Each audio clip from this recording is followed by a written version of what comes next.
नमस्कार मित्रांनो, मी करण लोणकर. मित्रांनो, 2025 मध्ये पॅन कार्डला आधार कार्ड लिंक कसं करायचं याची जी प्रोसेस होती ती प्रोसेस आता पूर्णपणे बदललेली आहे. कारण की 2024 मध्ये पॅन कार्ड आणि आधार कार्ड लिंक करण्यासाठीची जी प्रोसेस होती त्याच्यामध्ये तुम्हाला फ्री चार्जेस होते, म्हणजे एकही रुपया नव्हता. पण आता तुम्हाला त्याच्यासाठी चार्जेस पेड करावे लागणार आहेत. ते किती चार्जेस असणार आहेत? पॅन कार्डला आधार कार्ड लिंक करण्यासाठीची काय प्रोसेस आहे? काय काय स्टेप बाय स्टेप करायचं आहे? तर या व्हिडिओमध्ये तुम्हाला A to Z प्रोसेस सांगितलेली आहे, ती तुम्ही व्हिडिओ शेवटपर्यंत पहा. त्याच्याबरोबर आमच्या चॅनलवर पहिल्यांदा आला असाल तर सबस्क्राईब करायला विसरू नका, बेल आयकॉनचं बटन प्रेस करा. व्हिडिओच्या डिस्क्रिप्शन बॉक्समध्ये टेलिग्राम आणि व्हॉट्सअपची लिंक दिलेली आहे, ती तुम्ही जॉईन करून ठेवा, म्हणजे आमच्या अपडेटेड व्हिडिओ तुमच्यापर्यंत पोहोचत राहतील. तर चला मित्रांनो, व्हिडिओ सुरू करूया.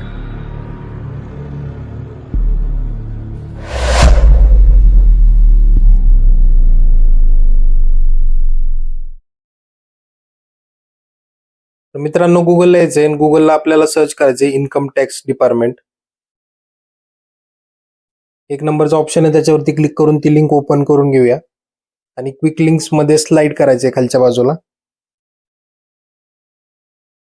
तिथे आपल्याला लिंक आधारवरती क्लिक करायचे. जशी वेबसाईट ओपन झाली तिथे तुम्हाला दोन ऑप्शन येतील, एक तर आधार कार्ड आणि पॅन कार्ड. तर सगळ्यात महत्वाचं आहे की पॅन कार्डवरचा जो नंबर आहे तो पॅन कार्डवरचा नंबर तुम्हाला प्रॉपर टाकायचा आणि कॅपिटलमध्येच टाकायचा आहे, तर ते टाकायला विसरू नका. आणि आधार नंबर पण आपल्याला आधारच्या प्रत्येक 4 डिजिट नंतर स्पेस आहे, तर तो स्पेस आपल्याला द्यायचा नाहीये. प्रॉपर एकाला एक नंबर जोडून आपल्याला तो नंबर टाकायचा आहे. तो नंबर टाकून झाल्यानंतर व्हॅलिडेट वरती आपल्याला क्लिक करायचे राईट साईडला. जसं व्हॅलिडेट होईल, continue to pay through e pay tax याच्यावरती आपल्याला क्लिक करायचंय. त्यानंतर पुन्हा एकदा आपल्याला पॅन, दोन ठिकाणी पॅन टाकायचं आहे. पॅन आहे आणि परत कन्फर्मेशन पॅन आहे, तर दोन्ही ठिकाणी तुम्हाला पॅन कार्ड नंबर टाकायचा आहे.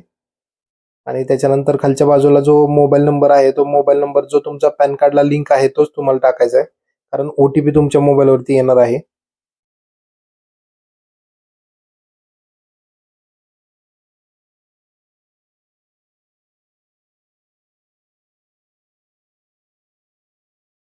जो तुम्हाला आधारला पण लिंक करायचा आहे तोच नंबर आपल्याला पॅन कार्डला लिंक असला पाहिजे, तरच आपल्याला दोन्ही नंबर एका आधारला आणि पॅनला लिंक होईल. आणि कंटिन्यू वरती क्लिक करायचे. क्लिक केले की लगेच तुमचा OTP तुमच्या मोबाईलवरती जाईल. त्या मोबाईलवरून तुम्ही OTP कॅप्चर करून जो काय OTP आलाय तो टाकून कंटिन्यू बटनावरती आपल्याला क्लिक करायचंय. आता तुमचं जे OTP आहे, OTP कन्फर्मेशन झालेलं आहे, नाव कन्फर्मेशन झालेलं आहे. ई पे टॅक्स मध्ये आपल्याला इन्कम टॅक्स एक नंबरचा जो ऑप्शन आहे त्याच्यात प्रोसीड वरती क्लिक करायचं आहे. त्यानंतर आपल्याला असेसमेंट इयर क्लिक करायचं, तर असेसमेंट इयर आपलं 25-26 क्लिक करूया. टाईप ऑफ पेमेंट मेथड मध्ये लास्टला ऑदर रिसिप्ट म्हणून आहे त्याच्यावरती क्लिक करून free for delay link PAN with Aadhaar आणि कंटिन्यू. त्यानंतर तुम्हाला अशा पद्धतीचं पेमेंटचं ऑप्शन येईल, त्याच्यामध्ये 1000चं पेमेंटचं ऑप्शन आहे. कंटिन्यू क्लिक करून नेक्स्ट पेज वरती जायचं आपल्याला. आता इथे बघा, तुम्हाला न्यू पेमेंटच्या खाली पॅन नंबर तुमचा आलेला आहे. तुमचा पॅन नंबर तोच आहे का तो चेक करून घ्या. त्यानंतर खाली स्लाइड करा. सगळ्यात लास्टला ऑप्शन आहे payment gateway including UPI and credit card. त्याच्यावरती आपल्याला क्लिक करायचंय, कारण आपण स्कॅनर थ्रू पेमेंट करणार आहे. त्यानंतर तुम्ही कुठलीही बँक चूज करू शकता. मी कॅनरा चूज करतो आणि कंटिन्यू वरती क्लिक करतो. त्यानंतर आपल्याला जी काय प्रिव्हियस डिटेल्स आहेत ते डिटेल्स येणार आहेत. त्यानंतर पे नावरती क्लिक करून नेक्स्ट पेजवर जाऊया. टर्म्स अँड कंडिशन मध्ये ऑल ॲग्री वरती क्लिक करायचंय. ऑल ॲग्री वरती क्लिक केलं की तुमचं पेमेंटचं रिडायरेक्ट झालेलं पेज ओपन होईल. त्यानंतर तुम्हाला तो ऑप्शन चूज करायचा आहे, तुम्हाला क्रेडिट कार्ड यूज करायचे की UPI वरती क्लिक करूया. जसं UPI वरती तुम्ही क्लिक करताल तुमचा स्कॅनर जनरेट होईल. हा स्कॅनर जनरेट झाला की तिथे तुम्हाला 5 मिनिटाचा लिमिट पिरियड दिलेला असतो. त्याच्यामध्ये बिफोर 5 मिनिटाच्या आतमध्ये तुम्हाला पेमेंट करायचं आहे स्कॅन करून. जर तुमचं पेमेंट कन्फर्म होईल, लगेच समोरची स्क्रीन रिडायरेक्ट होईल आणि तुमची रिसीट जनरेट होईल, म्हणजे की तुम्ही पेमेंट केलेलं ते पेमेंट समोरच्या पोर्टलपर्यंत पोहोचलेलं आहे.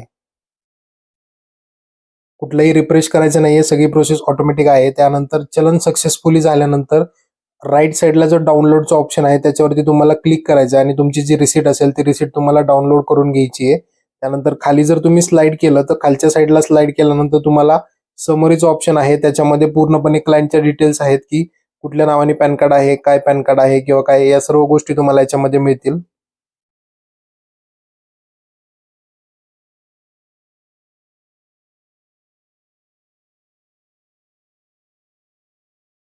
त्यानंतर पुन्हा आपल्याला गुगलवरती यायचंय, सेम वेबसाईटवरती जायचंय. त्या वेबसाईटवरती गेल्यानंतर सेम सेम सगळं सेम करायचं आहे, त्यात काय बदल करायचा नाहीये. त्याच्यानंतर आपल्याला पुन्हा एकदा त्याच ऑप्शनवरती क्लिक करायचं आहे, लिंक आधारवरती. आपल्याला आता आता आपल्याला पेमेंट केलं आपण, आता आता आपल्याला रिक्वेस्ट टाकायची आहे आधारला. पुन्हा एकदा आपल्याला आधार आणि पॅनचा नंबर टाकून पुढची प्रोसेस करायची आहे. आपण फक्त पेमेंट केलेलं आहे. पेमेंट केल्यानंतर पूर्ण प्रोसेस थांबलेली नाहीये. त्याच्या पुढे एक प्रोसेस आहे, रिक्वेस्ट टाकायची, जी आपण टाकणार आहोत आधारला. त्याच्यानंतर ते रिक्वेस्ट ऍक्सेप्ट करतात. तर ही पूर्ण प्रोसेस आपण करून घेऊया. आणि मित्रांनो, या वेबसाईटची जी लिंक आहे ही डिस्क्रिप्शन बॉक्समध्ये मी ठेवलेली आहे, त्याच्यावरती पण तुम्ही डायरेक्ट जाऊ शकता. हे बघा, आता लिंक आधार. आता जो काय तुमचा आधार कार्डवरती ज्या पद्धतीचं नाव आहे त्या पद्धतीचं नाव आपल्याला इथं टाकून घ्यायचंय, नेम ॲज पर आधार. कारण जर तुमचं आधार कार्डवर नाव आहे तसं जर नाव तुम्ही इथं नाही टाकलं तर तुम्ही जे रिक्वेस्ट टाकताय तर ते अप्रूव्ह होणार नाही, रिजेक्ट होईल. त्याच्यामुळे प्रॉपर व्यवस्थित स्पेलिंग वगैरे चेक करून कॅपिटल मध्येच टाका.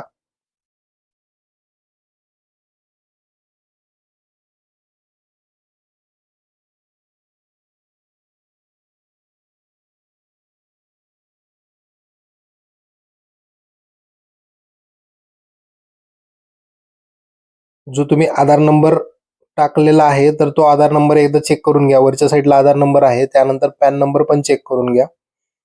आधारवरचं नाव आहे तसंच नाव टाकून झाल्यानंतर मोबाईल नंबर आपल्याला टाकायचा आहे, जो तुम्ही लिंक केलेला आहे पॅन कार्डला, पण आधार कार्डला तुम्हाला तो लिंक करायचा आहे.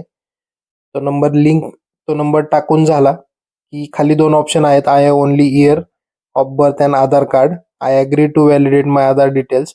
तर त्याच्यामधला सेकंड नंबरचा जो ऑप्शन आहे त्याच्यावरती आपल्याला क्लिक करायचंय, I agree to validate my Aadhaar details, आणि लिंक आधारवरती क्लिक करायचंय. जसं तुम्ही लिंक आधारवरती क्लिक करताल एक ओटीपी तुम्हाला जाईल, जो ओटीपी आपल्याला विदिन 15 मिनिटच्या आतमध्ये तो ओटीपी आपल्याला टाकायचा असतो. तर जसं तो ओटीपी समोरच्याला, कधी कधी सर्व्हर डाऊन असल्यामुळे ओटीपी सेंड होत नाही, तर 1 ते 2 वेळा तुम्ही रिट्राय करू शकता. हे खूप महत्वाचं आहे, कारण जर रिट्राय नाही केलं, तुम्हाला वाटलं ओटीपी येत नाही, तुम्ही ती प्रोसेस अर्ध्यावरती सोडताल, तर ते तुम्ही भरलेले पैसे ते वाया जातील आपले. तर 1-2 मिनिट वेट करा. ओटीपी आल्यानंतर व्हॅलिडेट करून घ्या तुमचा ओटीपी. आधार कार्डची रिक्वेस्ट गेलेली आहे आणि त्यांनी सांगितलेलं आहे की 48 तासाच्या आतमध्ये तुमचं आधार कार्ड लिंक होईल.